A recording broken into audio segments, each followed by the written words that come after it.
Thanks, Romina. Well, I think like most people in our profession, my journey started because of the personal experience with being ill and healing it through nutritional therapy. I was actually a student a long time ago, back at university, back in Cambridge, became quite ill. My parents were both doctors. They took me to see all sorts of specialists. Nobody could sort it. And eventually, a couple of years later, I read an article in a magazine from a nutritionist and somebody who'd had similar symptoms to mine. I went to see her. She told me to cut out wheat and dairy, and it was a complete light bulb moment. Within 2 weeks, my symptoms had decreased. I realized for the first time in my life that actually what I ate had a bearing on my health. And that has really been the cornerstone ever since. I did segue for a while into banking in the city, but underneath it, I knew I wanted to get back into nutrition. So when I had a good opportunity for a career break, I went back to ION. That was 20 years ago, retrained as a nutritionist, and I've been doing it ever since. When you're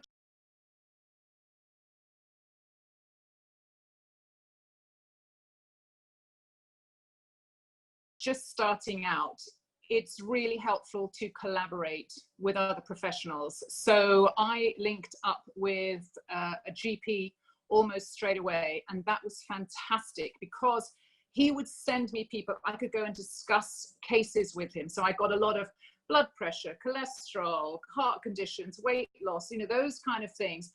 I had him there as backup. But what was really nice was that the patients that he sent me, because they'd been sent by a doctor, they took it seriously. I mean, when I started 20 years ago, nutritional therapy was kind of out there with crystal healing. We weren't taking that seriously. What was nice was that the clients took it seriously because they'd been referred by a doctor.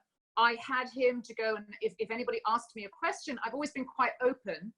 If somebody asks me a question and I don't know the answer, I'll say, that's interesting. I haven't thought about it for a while. Let me just go and check that and get back to you. You have to be open with people. You can't bluster through or tell them things that aren't correct. I think it's really important to make sure you know what you're talking about.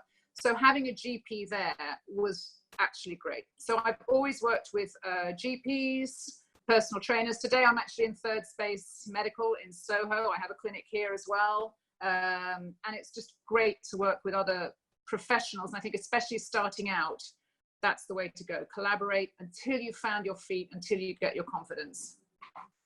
Yeah, no, I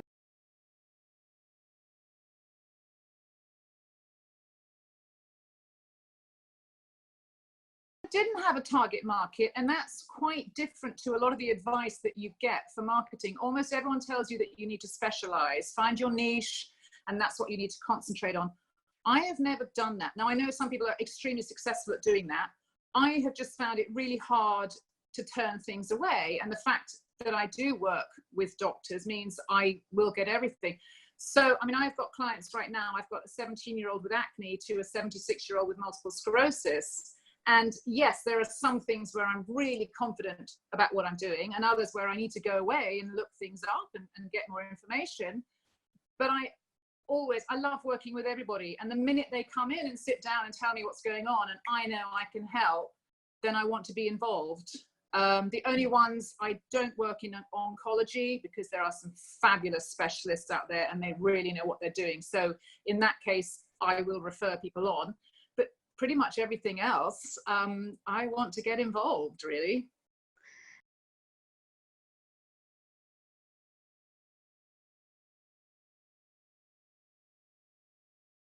I've reached the stage now where it's word of mouth.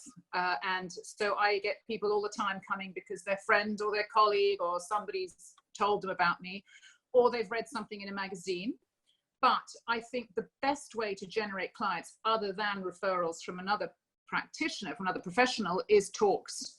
Doing talks, getting over your fear of public speaking is a fantastic way. I still get people coming from talks I did a couple of years ago, or they saw me somewhere, or they've seen a clip on YouTube or something. Learning how to deliver 2 or 3 great talks is really key. And just getting over that fear of walking into a room and thinking people are judging you. No, they're not. They're not judging you. And the thing is, they're going to come away and learn something. Even if you get people just to drink more water and cut down a bit on the sugar, they are going away with something valuable. And I think we forget as nutritional therapists, just the standard of knowledge, the basic knowledge that's out there, which is really very, very low.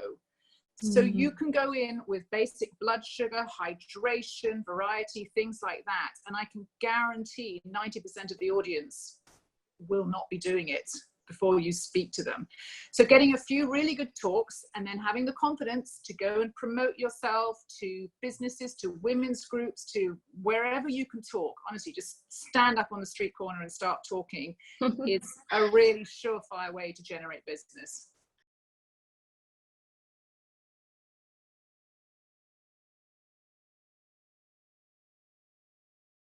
Practiced on my family, first of all. Yeah, I think two things. I did practice on my family, and they were quite honest. They would tell me if I said, you know, too often, or if I repeated myself, or if it got a little bit boring. I listened to some of the American public speakers, TED Talks, listened to a few of those. And then really, to get confidence, I think you've just got to sit and tell yourself, you know what, just get on with it. Just get on with it. There's a lot of sort of soul searching and, oh, am I good enough, and imposter syndrome and all that. Just get on with it. What can I say? One thing that I find very empowering is to know that if I'm in a room with different people and I'm giving a talk, I know that I can share something that other people don't know. And knowledge, for me, I truly believe is power. So the moment you're able to share something that someone else doesn't know, automatically you have more confidence, because you know everybody else in the room knows less about that topic than yourself. Exactly, that's exactly what I'm saying. And a lot of people are always scared of the questions. They say, oh, what happens when it comes to questions? I love the questions. That's when it comes alive, and you can really get some dialogue going. And again, don't be scared of somebody asking something you don't know. Just be honest. You say, you know, that's really interesting, and I don't know the exact answer to that. I could take a guess, and my guess would be give this, but I'd love to find out about more about that. And if you want to leave me your email, I'd be happy to share what I find. And then hopefully you've got a new client because they've just given you their email. It is really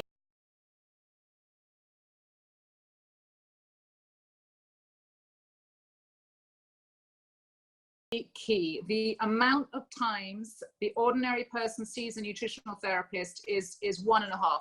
The average is 1.5 appointments. And that's because they come the first time. The therapist gives them so much information. They think they have to solve everything in the first appointment.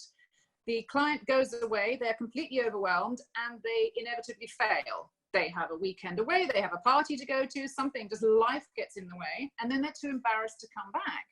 So it's not that the nutritional therapist has failed in their information or given them wrong advice. It's the client who feels, oh God, I ate cake all weekend. There's no way I can go back and admit that. So getting clients to sign up to a package, even if it's just 3 or 4 appointments. So they come for the first one. I'm quite unusual. I don't do questionnaires beforehand. I do everything in the first appointment. And then I'll say, right, this is what I want us to work on together. We're going to start with blood sugar. Then I want to look at hormones. Then I want to look at gut function, whatever way around it is. We are going to need about 3 months. I would like to see you every so often weeks. And if you pay up front, that guarantees the email support in between. I offer them more by paying up front if they pay up front. And I also explain that I want the commitment so we can work through it, so they have some accountability, and they do come back. So I tell people, I want you to fail. I want you to come back with your problems. I want you to come back with your issues when things go wrong, when you don't feel well, when you do feel well. I want you to come back because we're going to work together. I'm going to commit to you. You're going to commit to me, and we're going to get the results that you want and that you deserve. So signing people up at the beginning for a package, you've got to be flexible. I don't like the approach that everybody comes for 3 months, everybody comes so many weeks, so many appointments. I kind of do it depending on the person when they come in. Some people get it straight away. They go away, they're traveling a lot, or they only want to see you once a month. Other people want to see me every single week. I've got some who probably would come in every day if they could. They need more support, and you work that out from the first appointment. So be ready with what you're going to charge and what you're going to offer, but be flexible with each client, because they will need different levels of support. But I think getting them for a program from the beginning instead of just one-off appointments is absolutely key.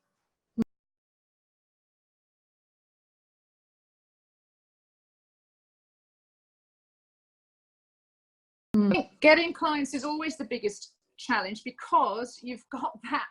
If they do well, they don't come back.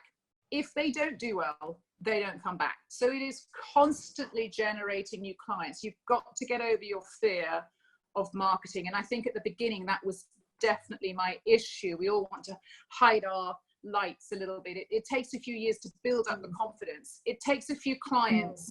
And sometimes it can be completely random. You run into a client somewhere, or they contact you, or you get a referral and somebody comes along and says, oh yes, you know, Maria told me you really changed her life. I didn't hear that from her, but I'm hearing that from the referral. And it's so lovely when you get something along the way, when somebody comes back and says, yeah, I got pregnant, or you changed my life, or I didn't, you know, it's those little things that you have to sort of hold on to build up your confidence.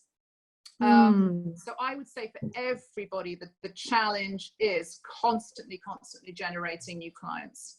I'm always on it. My biggest successes in terms of clinics, I got Harvey Nichols because of someone I sat next to at a dinner. I got some magazine articles because of somebody I ran into at a show or something. I'm always talking about it. I'm always talking about what I do. I'm always hustling, I suppose, in a nice way. It's not really hustling in kind of marketing, selling way, but I'm always talking about what I do, because you never know where the next lead is going to come from. I think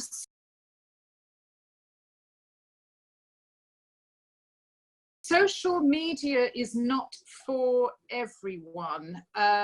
Certainly the people that come to me, most of the people that come to me don't really bother with social media. I think you need to have a shop window. You need to have something out there.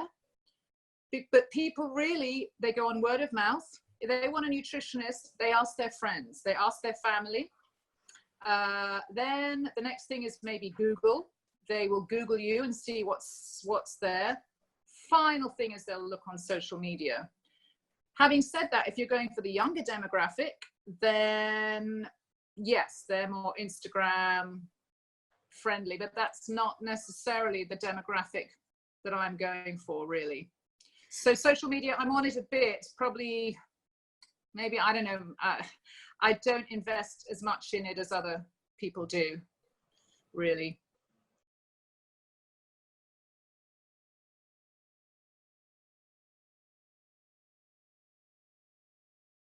And be interesting.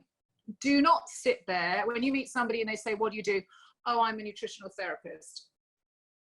End of conversation. You've got to come up with something a bit more interesting. I help people get their health together. I turn people's lives around. I know one nutritional therapist who specializes in weight loss, and her line is, I shrink people.